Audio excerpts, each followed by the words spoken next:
Hello everyone, welcome back to another Shein unboxing video. Last ভিডিওটা আপনারা সবাই অনেক পছন্দ করেছেন, তাই আজকে আরেকটা আনবক্সিং করছি। এই আনবক্সিং এ শুধু গাউনস এন্ড আমার কর্ড সেটস থাকবে। সো ফার্স্টে এই সুন্দর রোজি মাল্টি কালার্ড অফ পিঙ্ক গাউনটার পরে আমরা দেখব হচ্ছে একটা সুন্দর কোয়ার্ড সেট, যেটা কিনা একটু বোহেমিয়ান স্টাইলে আছে এন্ড এটা আমার খুবই পছন্দ এবং অল দ্য কোয়ার্ড সেটস আমরা এই ভিডিওতে দেখব। নেক্সট আপ খুবই সুন্দর একটা রোজি প্যাটার্নের ফ্লাওয়ার গাউন। আমার এই গাউনটা খুবই পছন্দ, plus the fabric of this gown is very very very soothing. মানে এটা যে এত সুন্দর একটা নেট ফ্যাব্রিক বলার বাহিরে। Coming back to another geometric pattern of co-ord set, এটাও খুবই সুন্দর। If I am not wrong এটাকে পেইপ্লাম স্টাইল বলে।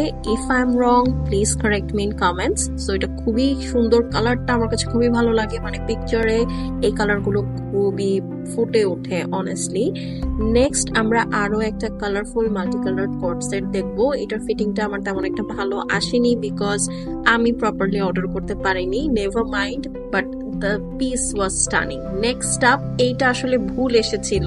লাইক আমি চেয়েছিলাম অন্য ধরনের একটা কোটস, বাট এটা চলে আসছে আরেক রকমের। So that was all for today. These are the mini blogs. Do let me know এই এতগুলা ড্রেসের মধ্যে আপনাদের কোনটা সবচেয়ে বেশি পছন্দ হয়েছে, আর আমারটা তো আমি বলেই দিলাম। See you on next video, by.